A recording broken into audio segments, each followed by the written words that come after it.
మనోహరి 6 నగల్ని తీసుకోవటంతో పిల్లలందరూ ఏడుస్తూ ఉంటారు.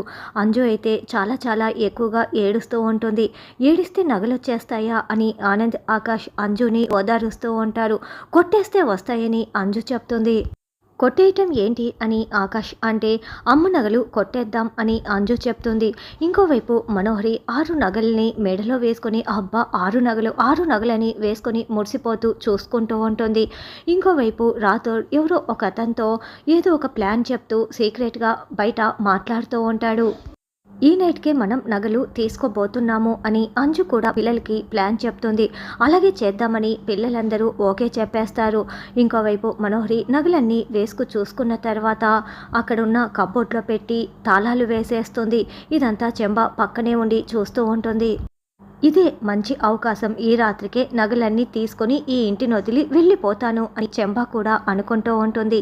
ఇక అర్ధరాత్రి అయిన తర్వాత ఉన్నట్లుండి పిల్లలందరూ లేచి కూర్చుంటారు. బాకీ అమర్ మాత్రం మంచి నిద్రపోతూ ఉంటారు.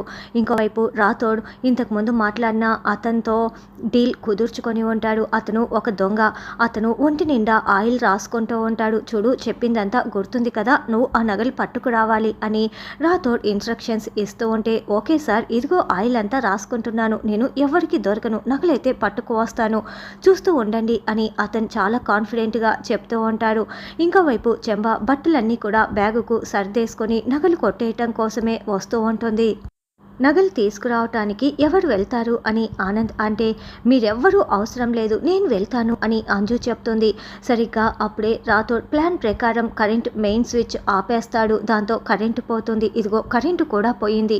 ఇప్పుడు నేను వెళ్ళి నగలు తీసుకువస్తాను అని అంజు మెట్లు దిగి మనోహరి గదికి వస్తూ ఉంటే, చెంబా కూడా మనోహరి గదికి వస్తూ ఉంటుంది. ఆ దొంగ కూడా మనోహరి గదికే వస్తూ ఉంటారు. అందరూ దొరికిపోతారా లేకుంటే ఒక్కరైనా కొట్టేస్తారా అన్నది రానున్న ఎపిసోడ్లో తెలుసుకుందాం.